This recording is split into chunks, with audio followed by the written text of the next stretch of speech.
Hello and welcome to the December 29th edition of Ukraine Without Hype. I am Anthony Bardaway. The topic of this episode will be a special one. It will not be news directly, but rather a description of America's latest national security strategy. This is a document that has to be released by statute. The president has to release this document to say what America's national security strategy will be. It's required by Congress. They have to do it. Typically, it is something put together by some of the more technocratic, wonkish members of the president's cabinet and administration. This time around, it is not exactly unclear who wrote the document. It is a bit of a consensus-type document of the national conservative wing of the Republican Party. And very importantly, Trumpism as an ideology has always been a bit difficult to really put your finger on. It is very reliant on one of the world's most narcissistic and easily swayed men. And while there are a bunch of different think tanks and right-wing intellectuals, we can call them, who are trying to put out what can be a Trumpist ideology, there have been different versions of it. There have been a lot of people who tried to really put their foot in the door of what that ideology really is and what it can be defined by. Who is popular at any given time has changed throughout the years depending on the relationship with President Trump himself. And so there are some commonalities of what makes up a Trump ideology, but the specifics are hazy. You know what Trumpism is. If I say Trumpism, an image pops in your mind of a set of features and characteristics that define the presidency, but it's rare to get something on paper that is so descriptive of what that ideology can be in actual policy practice. Here's what we have: the National Security Strategy released in November. And so we're going to go over this document, what it contains, in some ways, more importantly, what it does not contain, and what we can assume will happen, what we can predict will happen in the future based on this document as the roadmap for what American foreign policy will be. Before we go on, just to plug how this podcast works, if you'd like to support us, you can go to patreon.com/Ukraine Without Hype to join our list of supporters, gain access to our Discord, and ask us directly your questions about what the war is, what Ukraine is, and what can we expect from the year 2026. I am going to be announcing our question and answer episode. So in January, there is going to be our questions and answers. We're going to ask you to ask us your questions about anything that you may have. This will be coming only from our Patreon subscribers, so join our community. Help us make this episode. The last time we did a question and answer episode, we had a really good time with it. It did not necessarily include politics things. We got into, what it means to live in Ukraine. Romeo gave some controversial food opinions that riled some people up. So help us make this next question and answer session, patreon.com/Ukraine Without Hype. And another word on what this episode is. So what it was initially meant to be was a video episode. I have been trying to figure out good ways to integrate more video into the podcast, just because that's really the kind of trend that's happening right now, of video podcasts, of releasing podcasts on YouTube and such like that. And while we do have a YouTube channel, it's definitely the least utilized part of our release strategy. However, Spotify especially is really pushing video podcasts at the moment. When I put out the last video podcast in the multi-crisis series, that very clearly got much more attention from the algorithm on Spotify. So that is what the industry wants me to do, and we are all but slaves to times. And there are some limitations that I have on this, though. The first being that I really have to ration electricity access. I do have my EcoFlow battery, so not all is hopeless when the power is out, but running lights and all that for the length of time that it took to record the multi-crisis episode, which clocked in at nearly 2 hours long, is not exactly easy to do in my current circumstances. So the way I figured is that I could have reaction videos. Reaction content, I hate to call it lazy, but it is the easiest thing to do as far as video is concerned.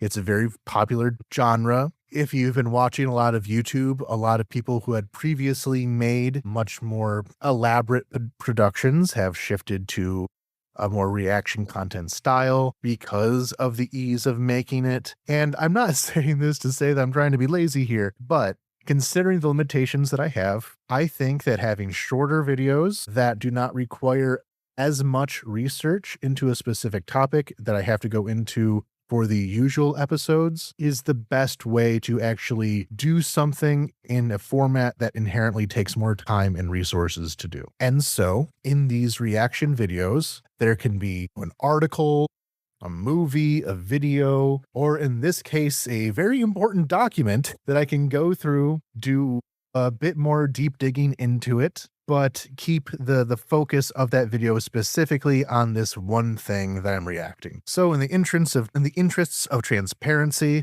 that is the thought process I put into doing this, which then leads to the next problem that there was a very large attack on Kyiv 2 days ago. As of what I'm recording, it has made the power situation even more limited, and my building itself got hit a little bit. Now, I say that there's only very minor damage to my roof, apparently. What happened was that a drone was shot down as it was passing by my building. Part of the shrapnel hit us. Again, incidental damage. Don't worry. I'm fine. Everyone here's fine. Before eventually crashing into the park in our neighborhood, and specifically the lake in that park in our neighborhood, which is so lucky. Very, very lucky. It did not crash and hit a building. It hit a lake. Water. The best thing that it could possibly crash into. Something of a miracle that it happened this way. But due to that, the electricity is even further restricted than normal, and therefore I have less time to work with under lights than even the typical restriction. So unfortunately, I wanted this to be a video, but it will be strictly audio because audio is much easier to work with, requires much faster editing, turnover times, etc. That is my plan going into 2026, is to have these reactions. I may have over-explained myself, but here's where we're at. And so into this actual national security document. This has been discussed by everyone in the national security sphere. Every think tank, every news outlet, every academic dealing with national security has put in their 2 cents about this, because it is explosive is one way to put it. Baffling is another way to put it. It is Trumpism in all of its emotional forms. The first thing to say about this national security document, which, as I explained in the intro, is what the president's office has to release it to explain to Congress what it wants to do in foreign policy, because the presidency has a lot of independence on what to do with that foreign policy. There is very little oversight from Congress, even under normal conditions, let alone the current ones where Congress is basically useless anyway. So this is supposed to be some kind of oversight. They're not required to follow their national security strategy, but it's a statement of intent. And this document, the first takeaway from all of this, I'm going to be skipping over it most of the time when it shows up in the document because it gets very tedious, but it's the sure sucking up to Trump that occurs in every other paragraph. Everything comes down to how brilliant he was, how he solved all these other problems. This document was written by his team in order to make the president happy. Time and time again, President Trump's first administration proved that with the right leadership making the right choices, all the above could and should have been avoided and much else achieved. He and his team successfully marshaled America's great strengths to correct course and begin ushering in a golden age for our country. To continue the United States on that path is the overarching purpose of President Trump's second administration and of this document. All hail the God Emperor, President Trump, and in his wisdom and divine guidance has brought us into a new messianic age. And coupled with that is its criticism for all previous administrations, especially that of not even Biden, but Obama. It is really a very targeted attack on Obama's foreign policy. So there is this opening letter that lambasts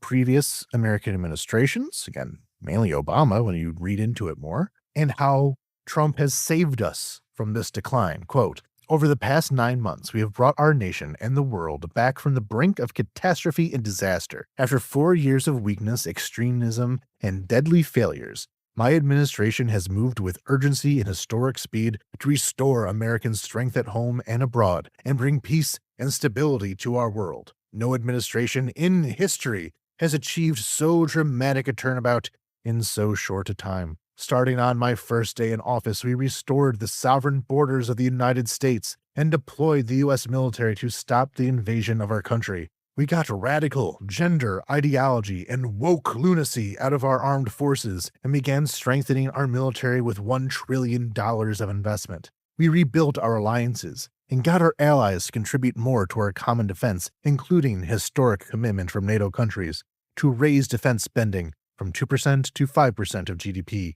We unleashed American energy production to reclaim our independence and imposed historic tariffs to bring critical industries back home. In Operation Midnight Hammer, we obliterated Iran's nuclear enrichment capacity.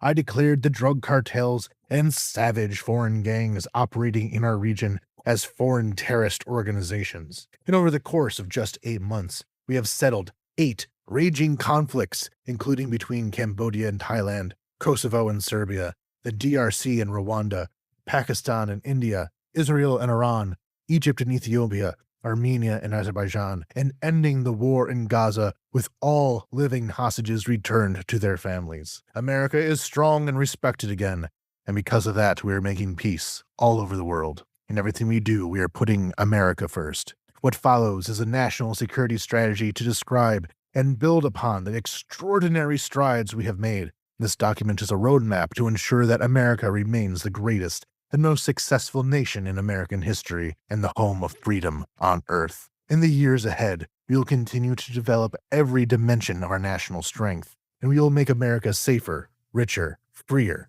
greater, and more powerful than ever before. So that's the introduction to this document, which is historically a pretty straightforward, technocratic, bureaucratic thing drawn up by the eggheads, and one to start off with, referring to the previously mentioned multi-crisis episode, that list of wars that Trump claimed to have ended, no, he did not. Everything else is a list of, a lot of it is just random culture war stuff about the radical gender ideology.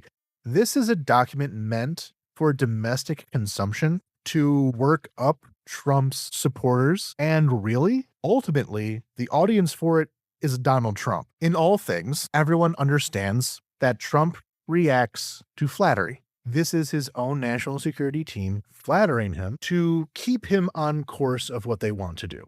Donald Trump himself, as a part of this previously mentioned fuzziness of what his ideology is ultimately extremely transactional. And when you're extremely transactional, it's hard to have an overall strategy, an overall ideology. We've talked about this before with him, where with previous administrations, I have mentioned Obama in this way, of not having a full view of a global strategy, consistent global strategy to take. And Trump turned that up to 11.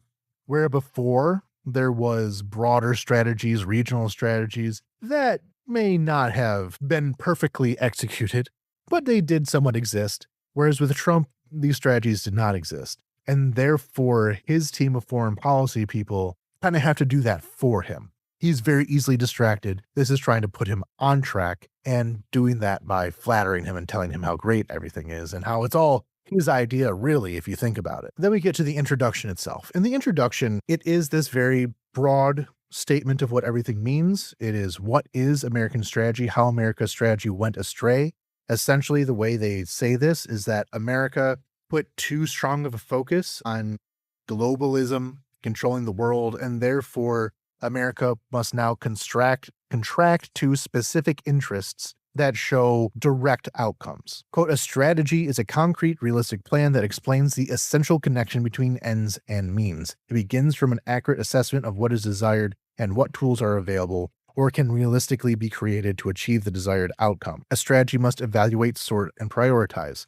Not every country, region, issue, or cause, however worthy, can be the focus of American strategy. The purpose of foreign policy is the protection of core national interests that is the sole focus of this strategy. So it's very much intellectualizing this concept of this retraction of American interests to what it can immediately profit from. Talking of previous administrations, they say that, quote, they placed hugely misguided and destructive bets on globalism and so-called free trade that hollowed out the very middle class and industrial base on which American economic and military preeminence depended.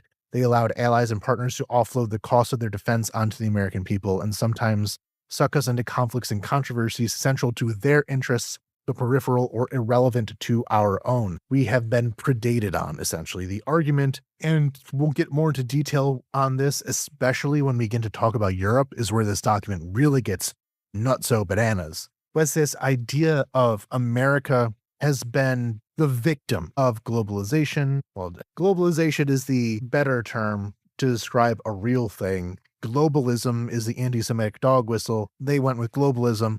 How this focus of trying to work on everything in the world led to others to take advantage of the United States. This is a very strange concept. America did not build a global empire out of charity. America introduced itself to other world conflicts. It made itself the global hegemonic power because when you write the rules to the game, you tend to win. Americans benefit economically from the world system. This is not a universal idea. Not everything within that will be good. There will be trade-offs that are made. I am from the American Rust Belt. I am from a city that lost a lot of its industry in the expansion of free trade in the 1990s and 1980s. I am not ignorant of the problems that come from some of the approaches to globalization that have occurred. However, I also understand that Americans have higher salaries and lower cost of living compared to anyone else in the world. I understand that they are safer from the threat of international conflict than anyone else in the world. I know our passports get us anywhere. I know that if I get in trouble anywhere in the world, holding an American passport will mean that certain local officials might not want me to make too much of a fuss about things. An American simply has it better than pretty much anyone else in the world. And a lot of that came from 19th century economic growth. It's a very complicated topic, but it is undoubtedly, at least in part, a result of the fact of American hegemony. Other countries do what America says, sometimes for the good, often for the bad. This narrative on the part of Donald Trump and the right-wing populists that surround him is just another format where they say that the problems in your life are because of foreigners. Foreigners are stealing from you, they're taking your jobs and all that other stuff. Every problem in your life is because of foreigners, and if we get rid of those foreigners, your life will be better. That is the foundation of Trumpism, and this is an expression of that. And it is a complete reversal of what the world actually is, especially this idea of offloading the cost of defense onto the American people. That was our idea. Americans, the American government, I should say, has often levered complaints against the European Union, the non-US parts of NATO, regarding how they have decreased defense spending. NATO countries are supposed to spend 5% of their GDP on defense. Many countries are below that. Eastern Europe tends to meet those requirements, while the further away you get from Russia, for obvious reasons, the concerns about defense decrease, and therefore the complaint is that the Europeans do not shoulder their portion of the burden of NATO. However, that was America's idea. And this is a topic I want to get into at a later date as well. But in the early part of the Cold War, America really prioritized making America, in contrast with the old empires of Europe, Britain, France, etc., of having the leadership of the free world. This came across in, for example, the Suez Crisis, when Egypt tried to nationalize the Suez Canal. Britain, France, and Israel had a little bit of an invasion, and the US, along with the Soviet Union, took the side of Egypt. The new powers, America and the Soviet Union, against the old powers of Britain and France. The new powers won. Within even the Cold War, when countries in Europe kept their defense spending higher than they do now, the idea idea was to constrain them from being able to act against U.S. interests. There had been many conflicts within NATO and other Western allies. There had been grumblings with Australia a few years ago, throughout the Cold War, and even now, in some ways, France had really tried to assert itself as an independent actor, kind of aside from NATO. They maintained their own post-empire, but really everyone had to look to the United States for leadership.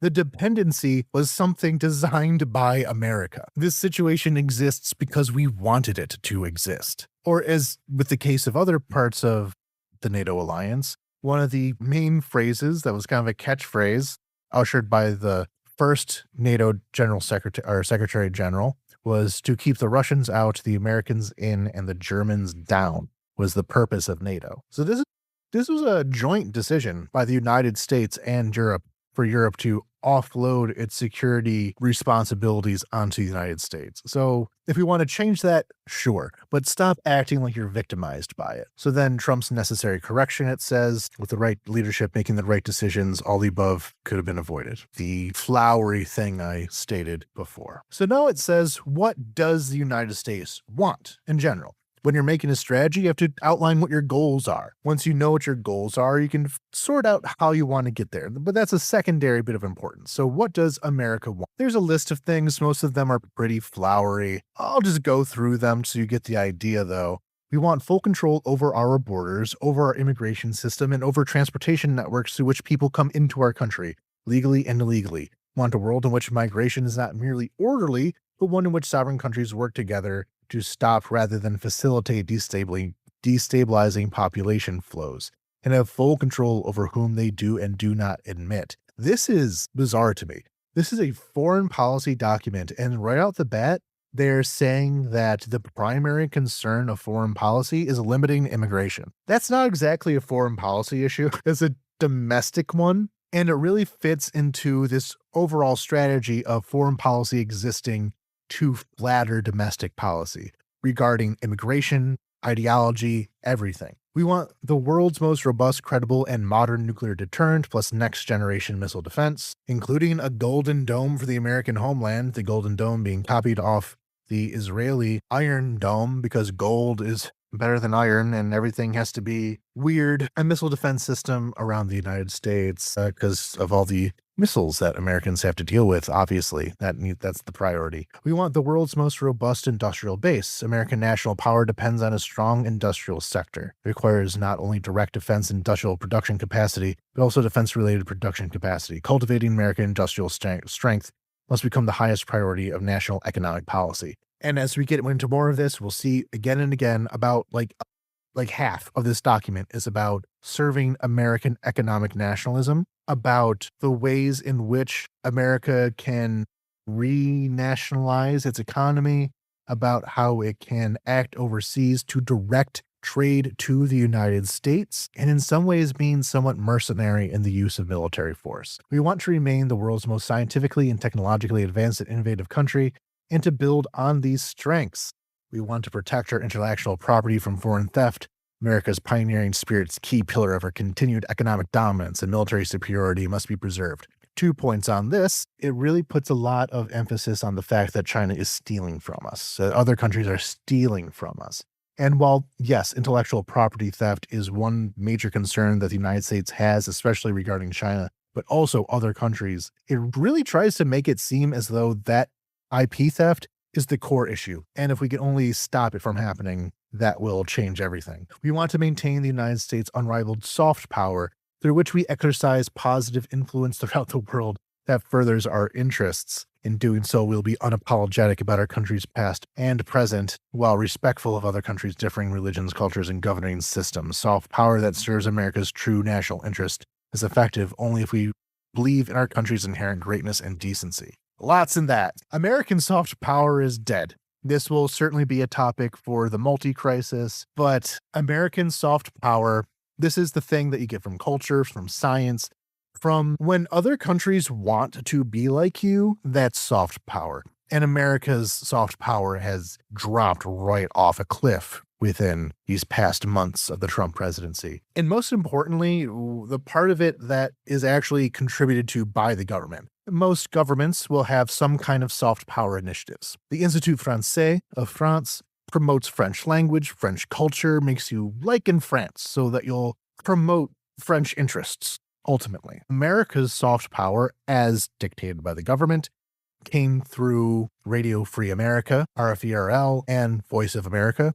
In news, it was news channels, news websites funded by the United States that helped local media in different countries. If we get to our sister podcast, Radio Free America, it's based on that idea. Scientific exchanges, cultural exchanges, student exchanges, those are all done, mostly. That's a bit of an exaggeration. Some of them still exist.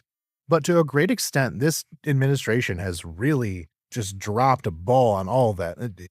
Doge and really decided that these were wastes of money. They can get rid of them. U.S. aid that existed to, well, as the name implies, supply aid to other countries. But when that box of food comes to your town and it has the big stamp of a gift from the American people on it, that gets the idea that maybe the United States is here to help. That's all gone. And its place is really only the military. So we want to maintain the United States' unrivaled soft power? No, you don't. What are you even talking about? And the other half of it there, in doing so, we'll be unapologetic about our country's past. That's just saying we don't feel bad about slavery. Really, it's a direct reaction to how when Obama came into office, he went on what was derisively called the apology tour, where he basically went around the world saying that the George Bush administration was bad. And Republicans were very mad about this, saying that it really denigrated the United States by admitting to our faults. I disagree with that. I think that admitting to your faults in order to build a better future is what you have to do.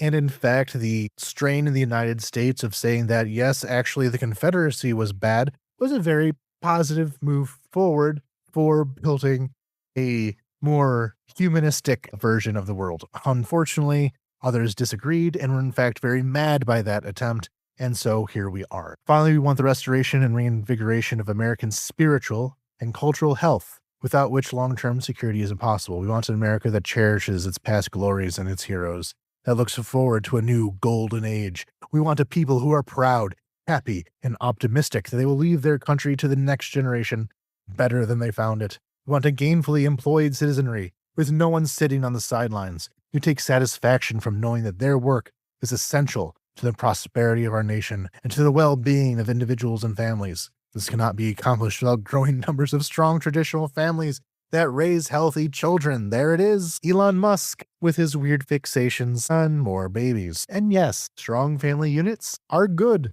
Who are the people in them and also the country? However, it's some real questionable language here about cultural health coming from traditional families. I feel as though this section was written by Elon Musk. Very weird fellow.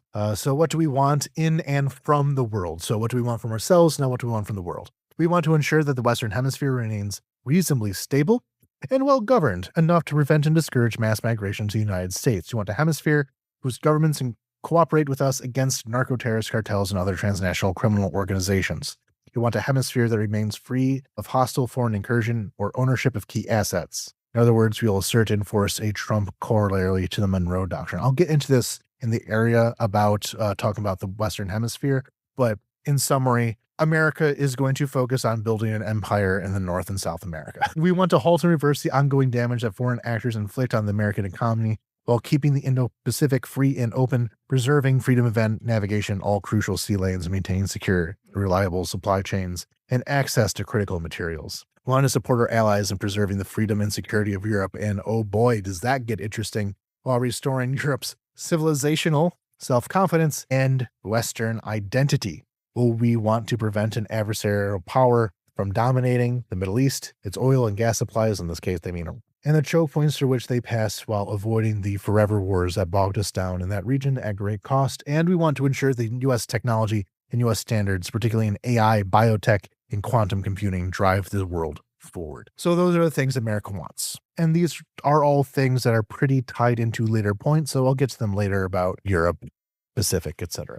So the next segment is what are America's means to get what we want? Most of it is pretty standard rah-rah America stuff. about how America is so industrious and innovative and entrepreneurial, and everyone loves us and wants to do what we tell them to do, and pretty vague, really. But then it says, in addition, through President Trump's robust domestic agenda, the United States is reinstilling a culture of competence, rooting out so-called DEI and other discriminatory and anti-competitive practices that degrade our institutions and hold us back. So in addition to America's normal assets, Trump comes in and course corrects and makes it so that we can be more racist.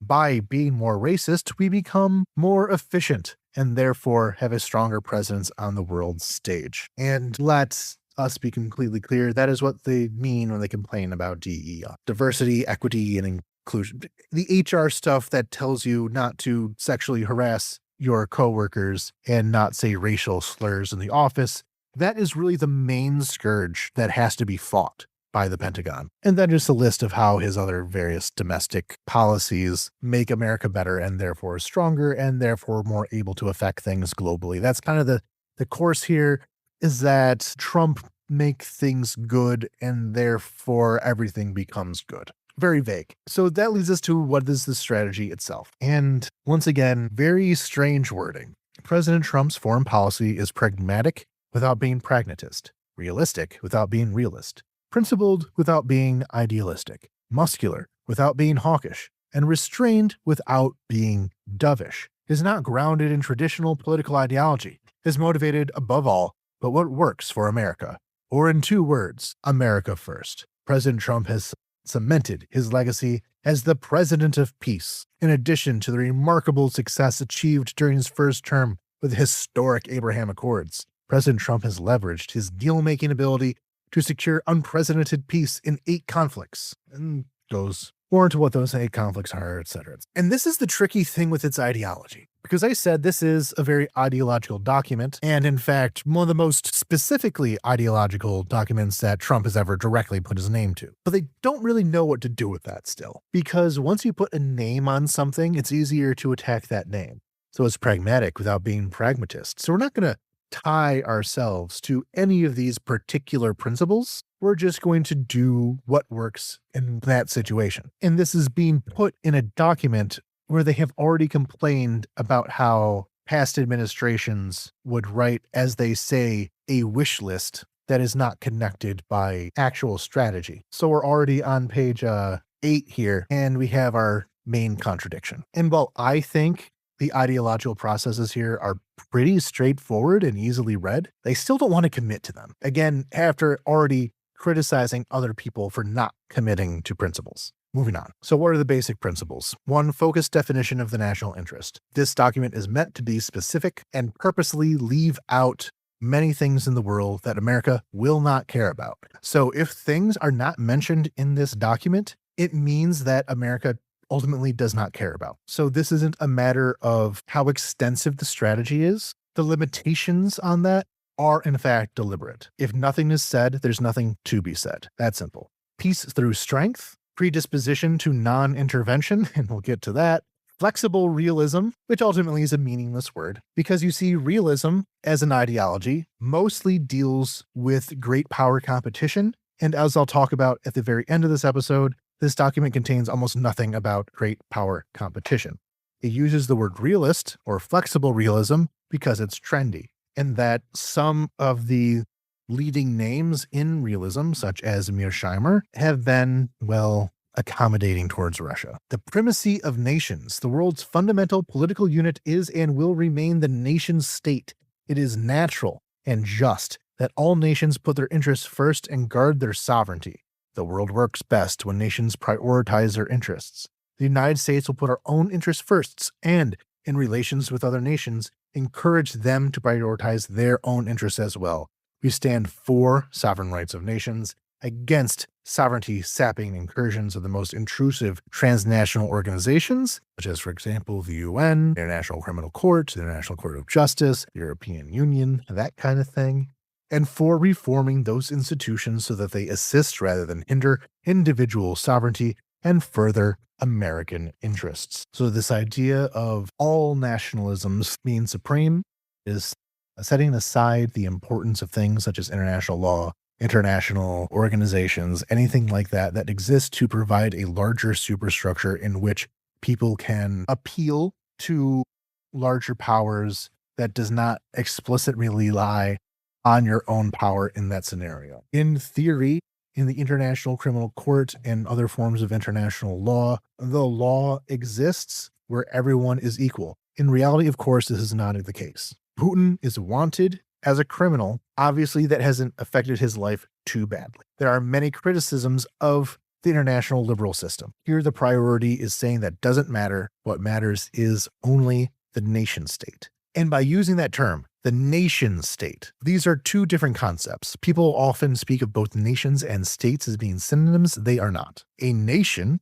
is a unit of culture. This is the group of people who all say that we belong to the same political community, the same ethnic community in many cases, but it means we are bound by common identity. A state is the political unit. America is a state. Russia is a state. Ukraine is a state. There are nations that do not have states. Palestine does not have a state. Kurdistan does not have a state. And there are states that do not have nations. Well, this is a much fuzzier concept. I'm going to avoid listing specific examples there, but it is very much possible for a state, a country, to not consider itself common identity category. There are states that contain many nations. Belgium, while there is a common Belgian identity, there is also the Flanders and Wallonia and the Germans, whose name I can't remember. The goal of many states is to make it a nation by stitching together the many nations that exist within it. India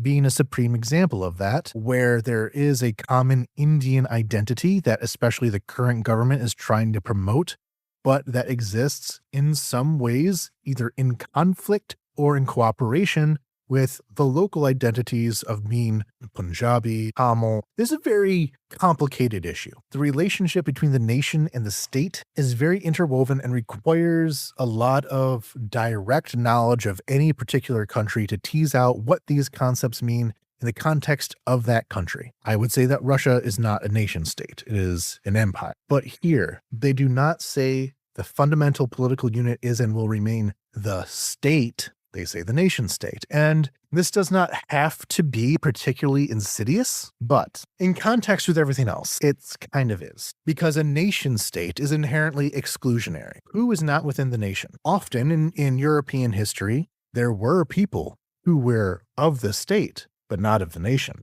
These people were Jews. In many cases, there were attempts to assimilate Jewishness into these other national identities, but they still remained outside of the nation, at least according to many nationalists. And so that is where the saying of nation state gets very tricky, because we know where that can lead, and the people who write this knows where that leads, and that's what they mean by making sure that they say nation state instead of state. The next concept, sovereignty and respect. Basically just a continuation of this. The United States will unapologetically protect our own sovereignty. America is under threat. Everyone's trying to take stuff from us. We're going to stop them from doing that.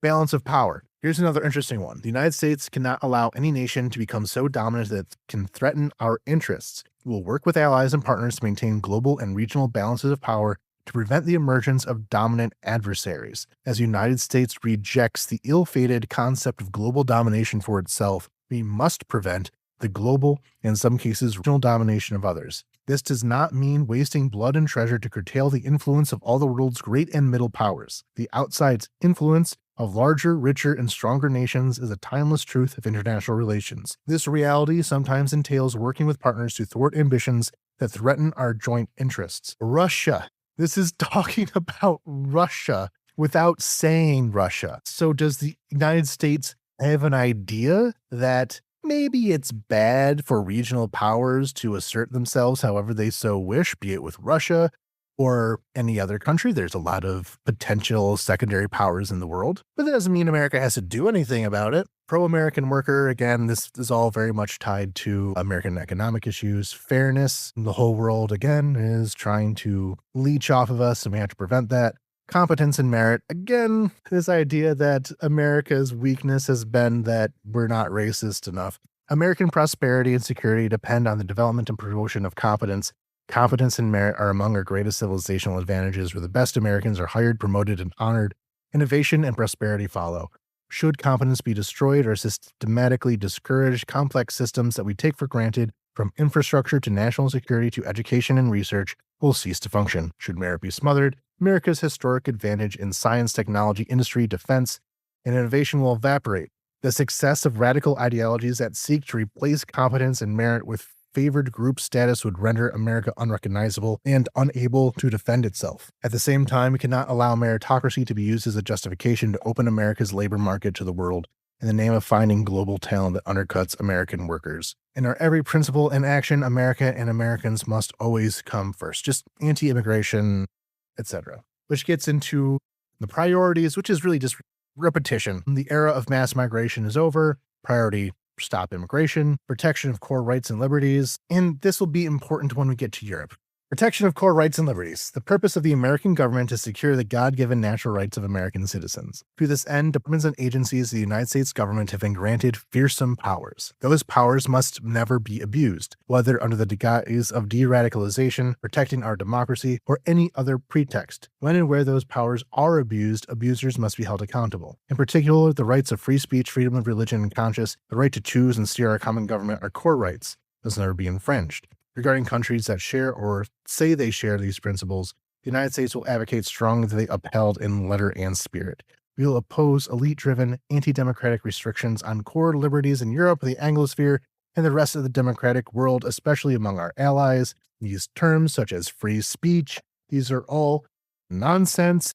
It is all meant to what they really mean is they don't like it when democratic countries try to protect their democracy by keeping out misinformation, by trying to secure their democratic processes from foreign interference. All that the United States will consider infringes on freedom. And again, we'll get more into this when we talk about Europe. America will act to assert itself in those countries to make sure that they follow American policy, meaning you have to accept misinformation. For example, burden sharing and burden shifting. America does not want to do the work anymore, but it wants all the benefits. Is the summary of that. Realignment through peace.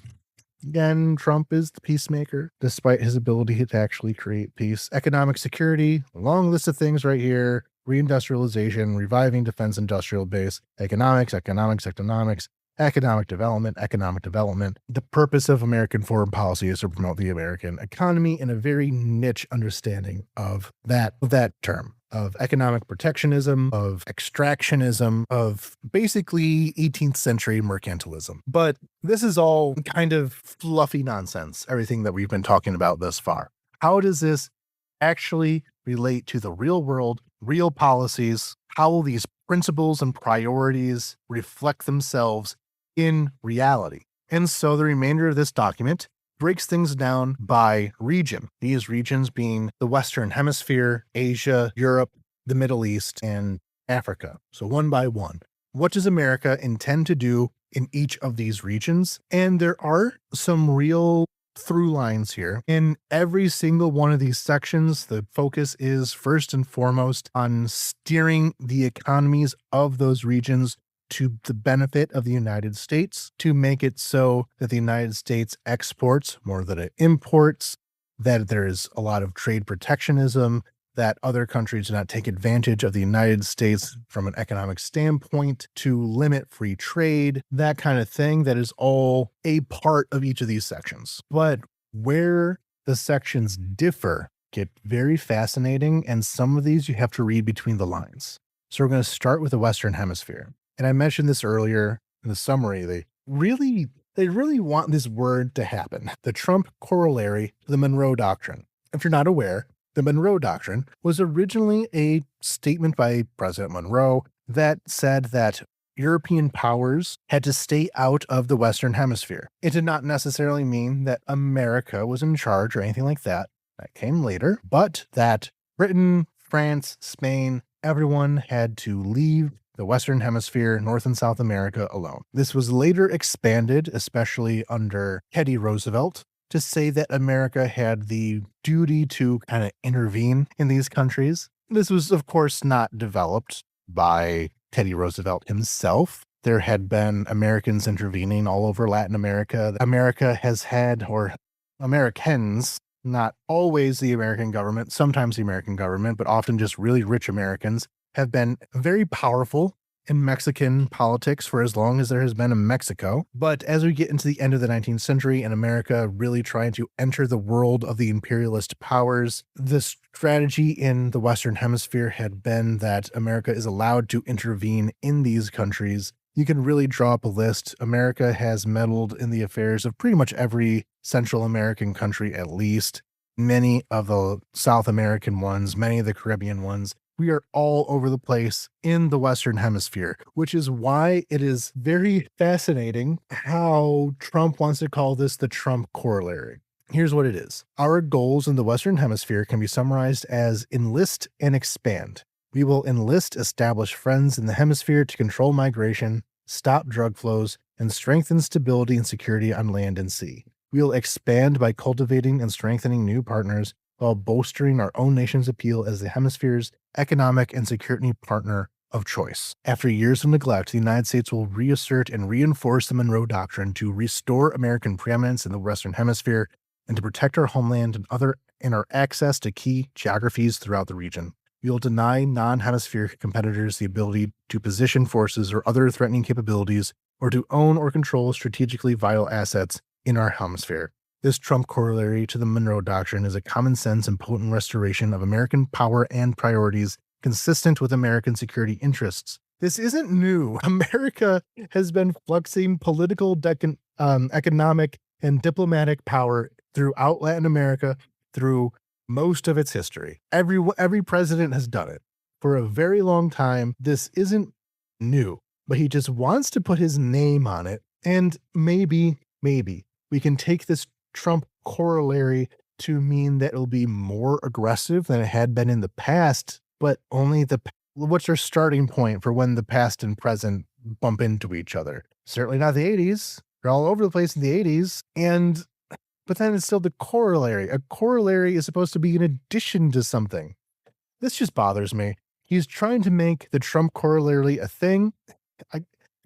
What I think is going to happen is that there's going to be a lot of commentary, a lot of articles written on what a Trump corollary means. And then once it's created by the public, then they'll just kind of pin it to something. Keep it vague enough, and then it can mean anything you need it to mean. And you can kind of, interestingly enough, considering the overall tenor of economic nationalism here, offshore the creation of this meaning to somebody else. Let someone else figure out what this means, because they sure don't. But yeah, so this is called enlist and expand. Enlist basically means that America will work with other countries throughout North and South America who will do our stuff for us, that we want to convince them to have economic policies that benefit the United States. Here's a list of things: that there will be a readjustment of our global military presence to address urgent threats in our hemisphere, especially the missions identified in the strategy, and away from theaters whose relative import to American national security has declined in recent decades or years.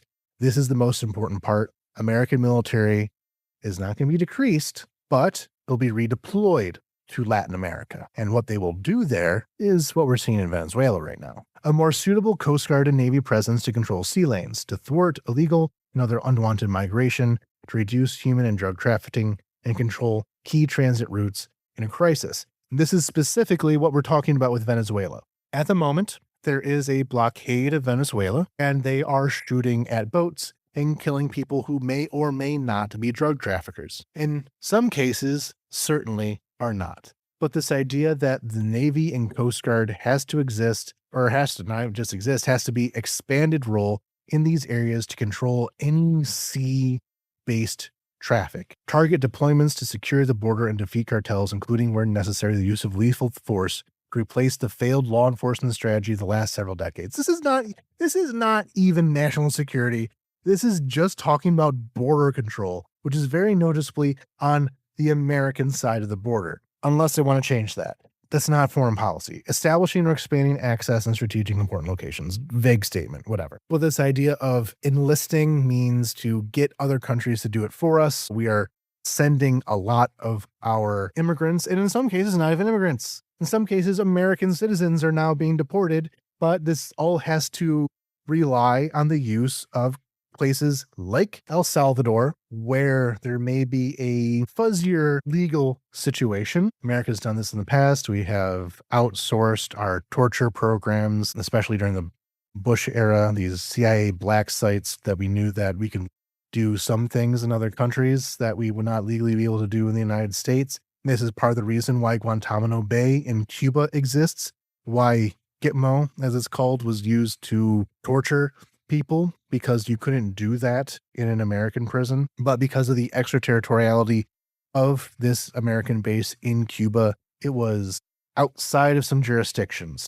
And that's why they want to get other countries to take on this burden, because Trump is very tired against fighting the judicial system. And then expand, deepen those partnerships, and just generally be more assertive. This expand portion is very yada, yada, yada. It's not so interesting. It's just saying that, well, here's a good quote. The choice all countries should face is whether they want to live in an American-led world of sovereign countries and free economies, or in a parallel one in which they are influenced by countries on the other side of the world. They're kind of doing Cold War stuff without naming what those other countries are. Obviously, they mean China. Clearly, they mean China. But it is only through the realm of economics that they're talking here. You will do what we say. You will situate your economies in such a way that they benefit the United States. And if you don't, there will be consequences. The United States government will identify strategic acquisition and investment opportunities for American companies in the region and present these opportunities for assessment by every U.S. government financing program, including but not limiting to Department of State, War, Energy, Small Business, yada, yada, yada. We will secure Latin America for American corporations. These countries in Latin America that fall within this American sphere of influence will not be allowed to control their own policies regarding taxation. The United States must also resist and reverse measures such as targeted taxation, unfair regulation, and expropriation that disadvantage U.S. businesses. It is being extremely explicit right here that in the Western Hemisphere, the United States will interfere with your government to the benefit of American businesses. This is the kind of thing that has long been not quite conspiracy theory, but it's kind of been more in the world of radical politics in the United States. If you are normally someone who says that the United States is using its military and economic power to take advantage of Latin American countries, to tilt their economies for extraction and expropriation and exploitation by U.S. corporate interests, that's considered like an accusation. The fact that America has done this in the past is a lot of the reason why so much immigration happens, that we have gone into countries such as El Salvador and messed things up, led to organized crime, that led to these cartels, that led to people fleeing to America to escape these problems that America had a hand in. If you brought these ideas up, it's considered radical, anti-American, conspiratorial. Now, the official policy of the United States, as expressed in this document, is that yes, America does that, and it's good, and we should do it more. Brazen stuff, which makes Asia all the more interesting, because as we have this extreme interventionism that will take place within the Western Hemisphere, the rest of the world, America wants to retract from. And so we get into Asia. Asia, title, Win the Economic Future, Prevent Military Confrontation. And again, I don't want to belabor this point too much, but the bulk of this section about Asia is about economic competition with China. It's about all the things we've been hearing about for years: IP theft, predatory taxation and tariffs, imbalance of trade, and wanting to reverse that. That's what this whole segment is on. Win the economic future. Not interesting, yada, yada, yada. You get the idea. I don't need to read this. Where it gets interesting is the prevent military confrontation part. So as we scroll down to prevent military confrontation, it of course leads with Taiwan. Taiwan is the main conflict that America is concerned about in the future. There's not currently a war, but everyone is afraid could become one in the future, especially if more nationalistic elements in the Chinese government are able to arise. Xi Jinping is already on that track. The next generation might be more so. We'll see. There's a lot of concern about Taiwan. To quote it, in the long term, maintaining American economic and technological preeminence in this is the surest way to deter and prevent large-scale military conflict. A favorable conventional military balance remains an essential component of strategic competition. There is, rightly, much focus on Taiwan, partly because of Taiwan's dominance of semiconductor production, but mostly because Taiwan provides direct access to the second island chain and splits Northeast and Southeast Asia into two distinct theaters. Given that 1/3 of global shipping passes annually through the South China Sea, this has major implications for the U.S. economy. Hence, deterring a conflict over Taiwan, ideally by preserving military overmatch, is a priority. We will maintain our long-standing declaratory policy on Taiwan, meaning that the United States does not support any unilateral change to the status quo in the Taiwan Strait. The surface of this, it's saying, don't worry, our policies on Taiwan are not changing. We will continue to support the not quite independence but autonomy of Taiwan from the People's Republic of China, and this will be done through military presence. However, there's always going to be a however. It also mentions why, and that worries me. And the why is partly because of Taiwan's dominance of semiconductor production. America is interested in Taiwan insofar as it is the producer of semiconductors. The most advanced, smallest semiconductors in the world are made in Taiwan. Other countries have tried to match Taiwan's output. The United States is trying to replace Taiwan in this sphere, though the progress on that is very slow and will require a lot of government investment to keep on track, because there's an industry that requires a whole lot of capital investment, and that's the kind of thing that, if you're just trying to make a buck, is not easy to get into. But what that means is that because America's interest in Taiwan is so heavily dependent on semiconductors, one, if Taiwan stops being so important in that way, then America's interest in Taiwan decreases. And so if those investments in the United States to produce those semiconductors work, Taiwan's security becomes much less important. And more interestingly, if there is a change in who runs the island of Taiwan, if the People's Republic of China invades and takes over Taiwan, but leaves the semiconductors alone, what's the change? The other half of it, though, is the next bit that the document goes over, which is this concept of controlling the first island chain. They say this phrase over and over again in this segment of the first island chain. What that means is that China is actually in a very tough geopolitical position in that it does not have direct access to the open seas. You would think, just looking at a map, a country with such a massive coastline as China would be an important nautical power, but that's not really the case, and some of that has to do with the fact that they do not control how they get to those trade lanes. Because the South China Sea is encircled by Japan, including the island chain running south of Japan through Okinawa, Taiwan, the Philippines, Malaysia, Brunei, and Vietnam. And in this document, it just refers to them as the first island chain.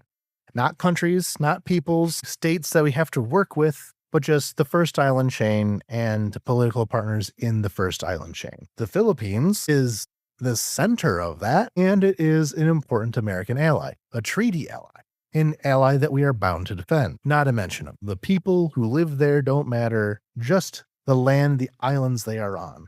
And if you've knowing what I know about what probably went into this document, we have talked about Elbridge Colby before. In a past episode, we talked about Elbridge Colby. He's this kind of establishment guy who was kind of an idiot, but kind of drifted his way upward in the Trump administration by virtue of being a ideologist of Trumpism. And listening to him speak, what is important to Elbridge Colby, we've gone over this before, is not Taiwan, not the people of Taiwan, just the physical island of Taiwan. And if everyone in Taiwan died, but America could take over the factories and the airports, that is all the same to him. And that is very much reflected in this document. So even though it says that America maintains a military interest in having a, quote, vigilant posture in the Indo-Pacific, and certainly makes demands on America's allies in the region, it doesn't really like to talk about what those allies are and what their interests are very much. Which brings us to our next segment, Europe. And this segment is raw ideology. In the other segments of this document, it really pushes this line of, pragmatic, of the transactional, of this is what we can get. We need to make money. And in many ways is dismissive, but is not directly hostile. When talking about China, it talks about China in the form of a economic competitor, but not an enemy. It talks about Europe like an enemy. So let's do some background on this. In February, J.D. Vance, vice president, gave a speech in Munich. And in that speech, which we talked about at the time, he attacked what he saw as the declining democracy of Europe, referring specifically to how the far right in many countries was being what he saw as suppressed. One thing he focused on was how in November of 2024, the Romanian election was kind of tossed out because of an excess of foreign interference, especially from Russia, which is something that J.D. Vance saw as horrible because he would have preferred the far right to win that one, the far right pro-Russian party to win that one. And they didn't, because it turns out you don't have to allow your democracy to be overrun by hostile special services. You don't have to do that. You're allowed to fight back.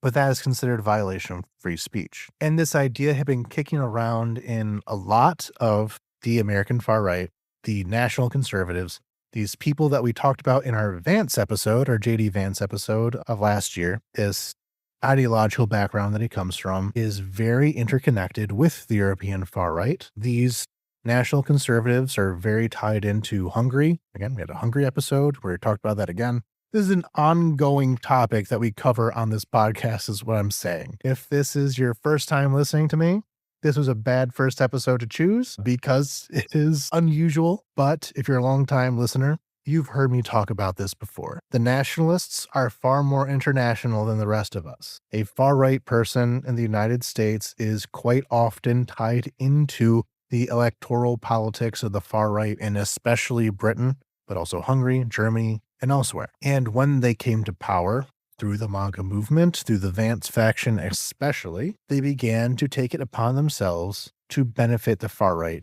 in Europe. If you expand this to Elon Musk, who is no longer a part of the government directly, but is certainly adjacent to it, Elon Musk has really thrown a lot of money around, especially in the United Kingdom, to promote the far right. This is all connected. This is a whole world that liberals and the left have ignored to their own detriment. Part of the reason why the far right is as successful as it has been is that they are capable of building on the successes from other countries, to learn from them, to network with them, something that the rest of us are bad at. The other part of this background is that Elon Musk is currently being fined by the European Union for the lack of transparency on Twitter. Part of that has to do with lax fact-checking, I think is part of it, but mainly it has to do with verifications. It used to be that a blue check mark on Twitter meant that you are who you said you were. Now it's just something you can buy,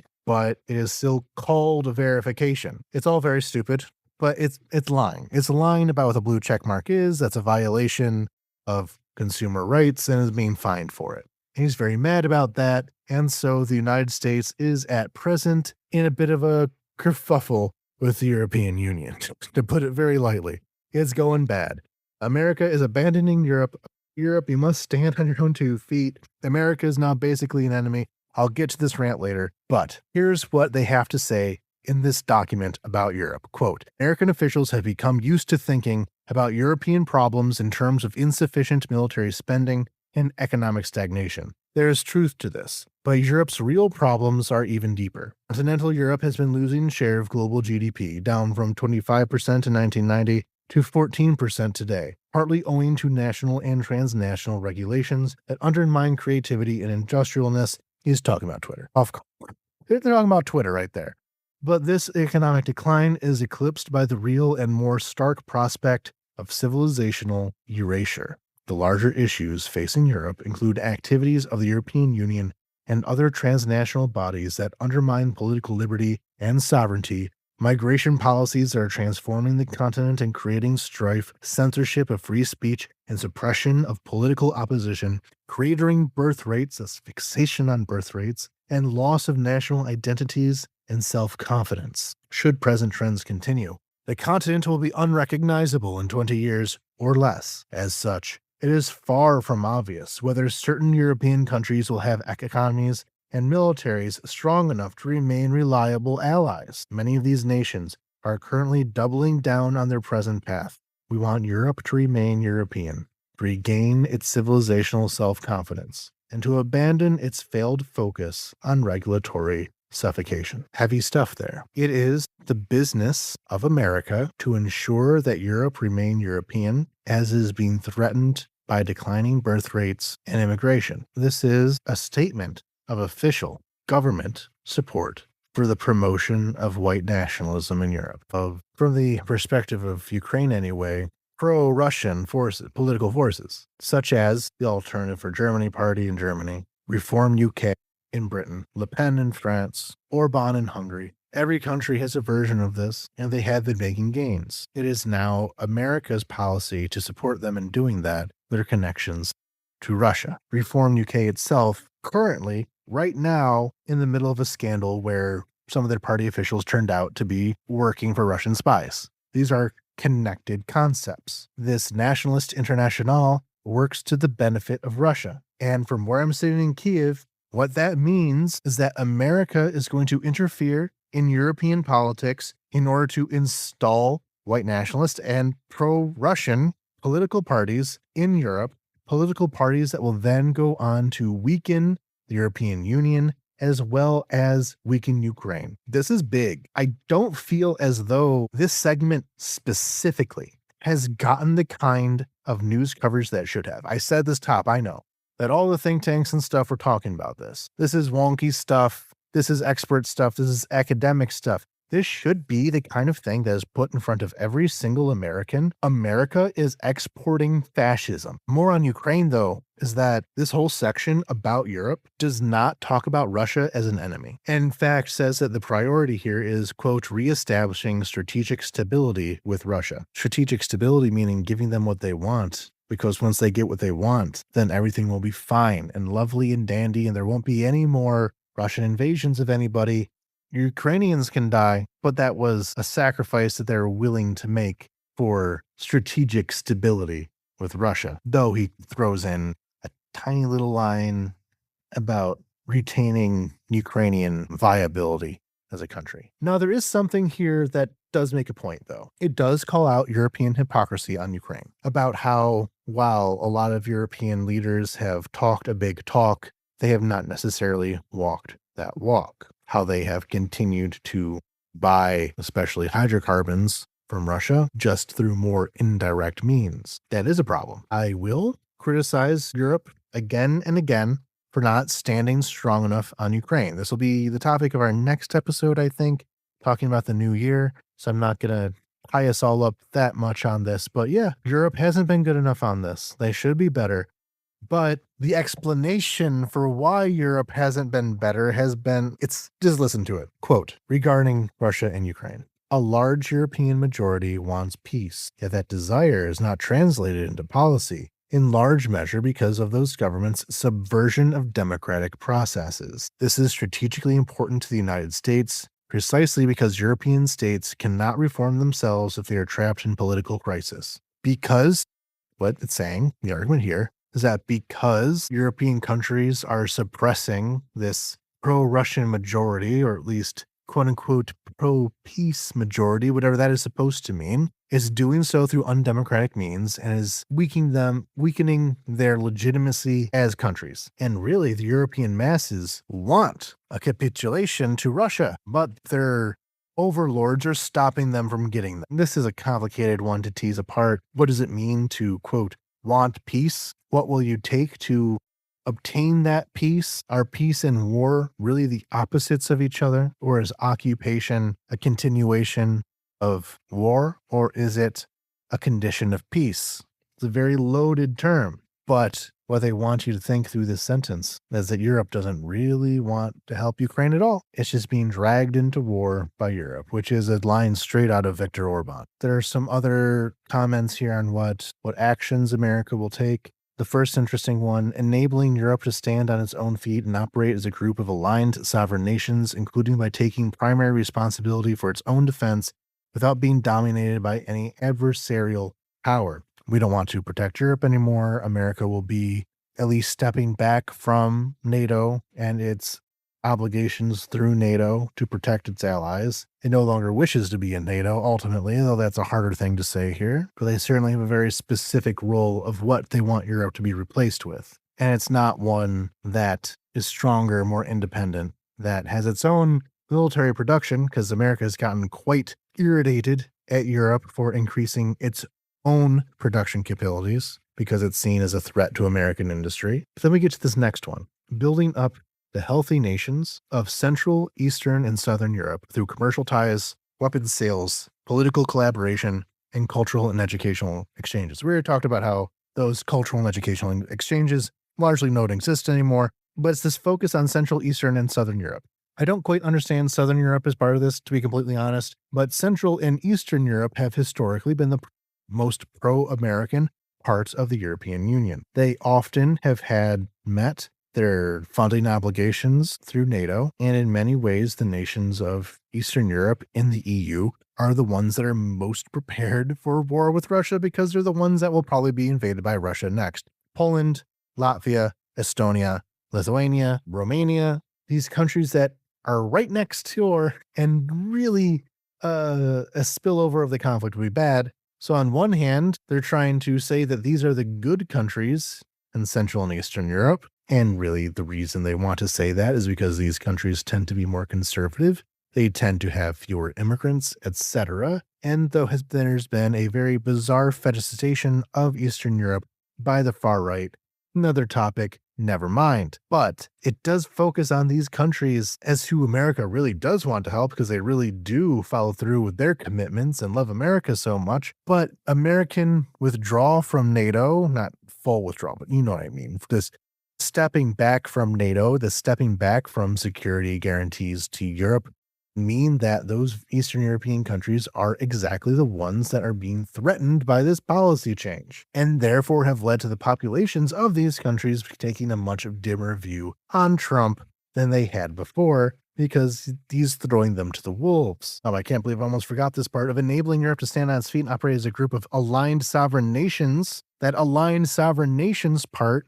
is super important because it, on its own, it doesn't seem that threatening. Europe is a group of aligned sovereign nations, but how you talk about the EU, how you talk about Europe really changes the tone of it, even without further words. And if you're really putting this emphasis on aligned sovereign nations, that's leaning more into this idea of the Europe of nations, which is the conservative, what if the EU was more homophobic and less friendly to immigrants and more racist? That's the Europe of nations idea, which here I have to see this as deliberate. They have to be saying that the Europe of nations idea is what they're promoting, because in every other point that is what they're promoting, just being explicit that this is the political grouping that we're backing, this Europe of nations, these people who are in many ways quite racist and bad, but America's saying that is what the EU will be if we have anything to say about it. Yeah, in summary, here is now the stated policy of the United States, not just implicit, to support far-right, pro-Russian political forces in the EU to weaken the EU and make it more susceptible from outside control, specifically that of the United States, but also Russia. Next segment, the Middle East. And the Middle East is kind of fascinating. It's kind of not as detailed as some of the others, but it focuses on American disengagement from the Middle East and handing it over to local partners. Quote, as this administration rescinds or eases restrictive energy policies and American energy production ramps up, America's historic reason for focusing on the Middle East will recede. So because America will drill more of its own oil, we won't need foreign oil and therefore do not have to be in the Middle East. That's what he's saying. Instead, the region will increasingly become a source and destination of international investment in industries well beyond oil and gas, including nuclear energy, AI, and defense technologies. We can work with Middle East partners to advance other economic interests, from securing supply chains to bolstering opportunities, developing friendly and open markets in other parts of the world, such as Africa. But the front line here will not be America. It will be local countries that America works through. Quote, America will have the core interests ensuring the Gulf energy supplies do not fall in the hands of an outright enemy, that the Straits of Hormuz remain open, and that the Red Sea remain navigable, that the region not be an incubator or exporter of terror against American interests or the American homeland, and that Israel remain secure. We can and must address this threat ideologically and militarily without decades of fruitless nation-building wars. We also have a clear interest in expanding the Abraham Accords to more nations in the region and to other countries in the Muslim world. The days in which the Middle East dominated American foreign policy is both long-term planning and day-to-day execution are thankfully over. Not because the Middle East no longer matters, but because it is no longer the constant irritant and potential source of imminent catastrophe that it once was. It is rather emerging as a place of partnership, friendship, and investment, a trend that should be welcomed and encouraged. In fact, President Trump's ability to unite the Arab world at Sharm el-Sheikh in pursuit of peace and normalization will allow the United States to finally prioritize American interests. Mission accomplished, everyone. We won the Middle East. Problem solved. We did it. Hooray. But really, that's just an offloading of this hegemony onto these regional partners, onto the Abraham Accords, and just really assuming that they will act in America's interests. And the primary countries that we're, of course, talking about are Israel and the United Arab Emirates. They have been the most adventurous. I would have some contestations about if the named specific victory conditions laid out by Israel were accomplished, but it's very hard to argue against the idea that they have secured regional hegemony pretty decisively. While the UAE, with its tremendous amount of wealth, has used that to fund armies of mercenaries, especially around Africa and currently in Sudan, maybe most problematically of all in Sudan, and just assuming that these local partners will do everything for us. And I don't think that's really the case, but I'll get more into that in my summary. And because it is stepping away so much, it doesn't really address anything specific. None of the specific issues in the Middle East are worth a mention. As I said at the start, I said that if something isn't mentioned, it's not worth mentioning. Omissions are deliberate. So the fact that this section doesn't talk about really any specific issue within the Middle East other than bragging about how Trump fixed it, especially after bombing Iran, the main regional competitor. And beyond that, only barely even mentioned Israel. Again, Israel is mostly mentioned in the context of how great Trump was in fixing their problems, but nothing really policy-wise. I think it's because they just don't want to think about it. But this last section, Africa, it was really just tacked on. They wrote this whole document and they listed all the countries in the world and thought to themselves, I feel like I'm missing something. So wrote a literally 3-paragraph long section on Africa. Africa did not get its own headline even. For example, the headline of the Middle East section was Shift Burdens, Build Peace. Europe, Promoting European Greatness. Asia, Win the Economic Future, Prevent Military Confrontation. Western Hemisphere, the Trump Corollary to the Monroe Doctrine. And for Africa, it's just Africa. No thought put into it. America does not care about Africa. There is a mention to how Trump has prevented war, but that's clearly not the case. It didn't work.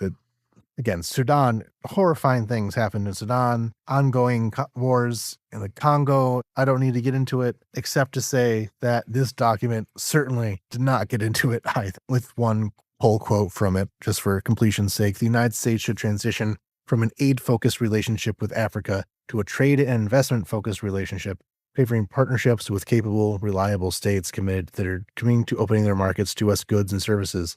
Their markets already open to us goods and services. They already are. But no more aid. International aid's done. We're not going to help anymore. Make us money. So that is kind of the conclusion to this document. We have to summarize what's in it, to collate our ideas together, and we're going to begin by saying what's not in. What's not in there is that America is not isolationist. Trumpism has often been talked about as a isolationist foreign policy, about not getting involved in conflict, about the peace presidency. That's not the case. And this document makes it clear. America is not isolationist. Regarding the Western Hemisphere, Latin America and Canada, really, America will be more bellicose, will be more controlling in a very open and direct way. America wants its empire in the Western Hemisphere. And they say so in this document. And the other is that in this world where great power competition is so important, where throughout this document they make allusions to how they're realists, how one of their priorities is being realist. Realists care about great power conflict. They care about containing future threats. They care about these very power-based things. And that's not it. This document does not talk about Russia. Where it does talk about Russia, it pretty much only talks about it to defame the Europeans, to say that you aren't the ones doing enough about Russia. We did enough. We're fine. You did not do enough. We can withdraw. And if once America withdraws, you Europeans better figure it out. Even with China. In this document, China's not an enemy, it's a competitor. There is no real vitriol for China, certainly none for Russia. And as I said before, it saves its vitriol for liberalism, for European countries who even conservative are not conservative enough. And in fact, Putin has already mocked European leaders over this by saying, well, the Americans said we're not the enemy, so why are you Europeans acting like we're the enemy? Is there dissension among the ranks? They know. Everyone knows what this means for the war. By saying that Europe doesn't matter, by saying that NATO doesn't matter, then why does Ukraine matter? And who is going to step in to help? You're left to your own devices. But what isn't there? One, of course, economic nationalism. A third to a half of this document is talking about the ways in which America is going to extract wealth from other countries and warp their policies to the benefit of America. There's that weird trick in that. It cannot make up its mind between unilateralism and multilateralism. America seems to be under the impression right now that if America is no longer responsible for anything, it will still have leverage over everyone. And in some ways, it does. America is still the wealthiest country in the world, the most military powerful country in the world, still top dog in that way, and there is going to be institutional momentum. You can only mess up America so fast that there won't be any lag time to where America just stops benefiting from its previous position on its way to its next position. So what are the carrots and sticks here to both have a policy that is based on telling people what to do without doing anything to help them in return? You will do what I say because we are America and you listen to America. How long can America continue to have the wealth and power that could make this even work a little bit, as it is actively trying to crush that wealth and power? There's no long-term thinking to this. Just burning through every ounce of political capital, every ounce of goodwill that America might continue to have in order to flex military might at our own allies, maybe, to get them what we want. And in fact, it's pretty clear that in this document, there's no such thing as an ally. Nobody's talked about here as an ally, as a friend. Everyone only exists as a competitor, someone to get something from while giving up as little in return. That can only go so far. But even within that framework, America wants to shift a lot of its burdens onto its allies. And it will look for those countries are willing to fill this role. United Arab Emirates being prime example of this, or El Salvador, who agreed to take our prisoners for us. So apparently within the Trump framework, within the Trump national security strategy, there will be these countries who will serve as America's proxies and do what we want them to do, or at least will act in our interests. But these things will vary heavily depending on who's in control of these countries. They're driven in large part by the personal connection between Trump and whoever their leaders are. The Trump family gets along great with Gulf Arab monarchies. And so, because they have all this money invested with Gulf Arab companies and countries and the companies there within, because they're the business partners, they can be trusted to carry out the will of the United States. But why? They have their own interests. And as America pulls out, it will be advantageous for them to push their own interests, regardless of what America thinks, and just hoping that they get it done. Now, I'm not making an argument here for the continued American intervention in the Middle East. though in some cases it might help a little bit, or anywhere else. Military adventurism has its drawbacks. But just from the standpoint of what the theory of change is on this, with a pragmatic how you carry this out works, it's incomprehensible. It's not thought through. We'll tell people what to do and they'll do it. And if we're friends with them, they're more likely to do it.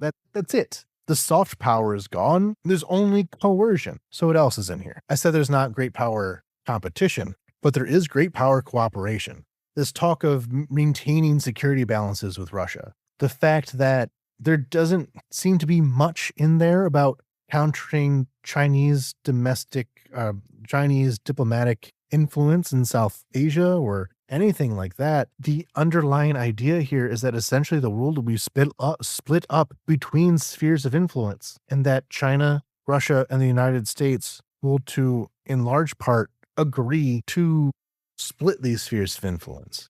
Ukraine falling victim to Russia because America is willing to make that trade, because America thinks that it has the right to make that trade. So when I said there's no mention of great power competition in this, there is, just in a different way, in a way that means remaking the world, and remaking the world in a very far-right, fascistic image. And that is the American security strategy going into the next year. We've already seen some concrete ways in which this is being carried out. As I said, there's just a document. They're not required to follow it. It's not policy per se. It's not a specific action they're committing to. Everything can change, but we can look at specific things happening in the world that show how this is already taking place. And on that interventionism, it's there. Venezuela, obviously, we don't need to keep talking about Venezuela, but Venezuela is the encapsulation of everything that the entire segment about the Western Hemisphere is about. They're doing that right now. It's not theoretical. It's both on paper and in real life.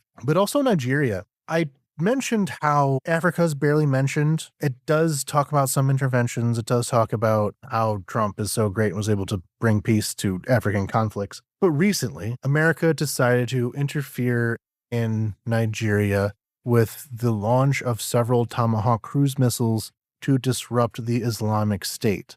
We talked about this in our multi-crisis episode, where we talked about how Nigeria, like many West African and Sahel countries, have Islamist insurrections contained within them, and how that will continue to be a growing threat in these countries. But notably, what this was justified by the American administration was preventing a genocide of Christians. That they made their argument based on the international duty to act. If there's a genocide, you are obliged to do something to stand in the way. Not many people follow through on these obligations, and the fact of avoiding these obligations are why things are so rarely referred to as genocide on a legal level, because if there's a genocide, you're supposed to do something about it. And America is very slow on the idea of the duty to prevent.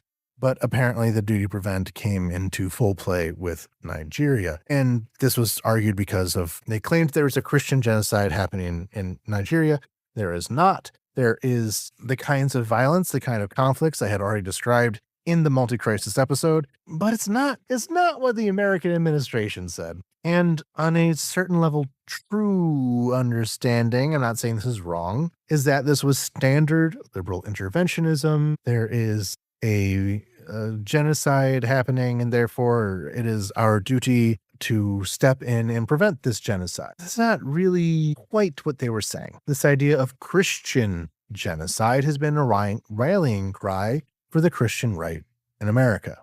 They have applied this moniker in many places where it was not appropriate. And indeed, I don't think it is appropriate in Nigeria. The areas where the Islamic State is operating the most in Nigeria tend to be primarily Muslim regions. And the people who are killed most by the Islamic State are other Muslim Nigerians, not Christian ones. Though that is other conflicts that occur in that country. Covered already that episode, you know what I mean. So what it actually is, part of this general idea of Christian persecution that is often based on real life facts, but often distorted and made into a cause of especially evangelicals in not always very wholesome ways. This was not done out of liberal interventionism. This was done out of Christian nationalism, which can look the same, but isn't. And so this act, which is presented as a way to protect people in Nigeria, was much more directly related to the kind of Christian nationalism that the Trump administration has embodied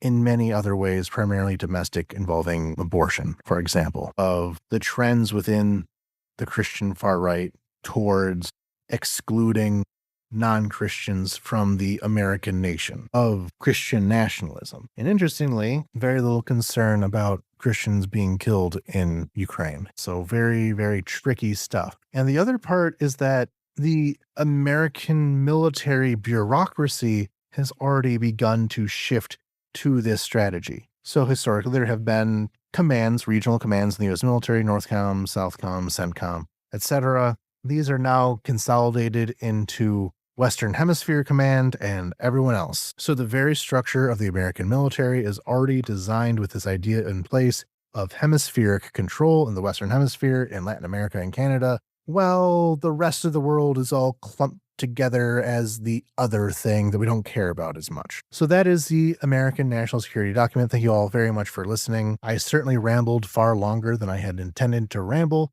Therefore, this whole idea of having quick reaction videos will require practice and will probably require less dense material to get through if I want to accomplish what I want to accomplish with it. Anyway, if you would like to support Ukraine Without Hype, I'm going to try to squeeze in another short reflection episode on New Year's Eve, probably tomorrow if you're listening to this. Real short. That one will actually be short. If this is the last episode you're listening to of the year, thank you all very much for being with us in 2025. We will do more of a reflection episode in early January, as well as a question and answer episode in January. So there will be some more summary and cooperative, I guess, episodes coming up soon. If you'd like to join in on that, of course, join in with patreon.com/Ukraine Without Hype. If you'd like to support our, I guess, more established jobs, you can go to New Voice of Ukraine and patreon.com/NVUA.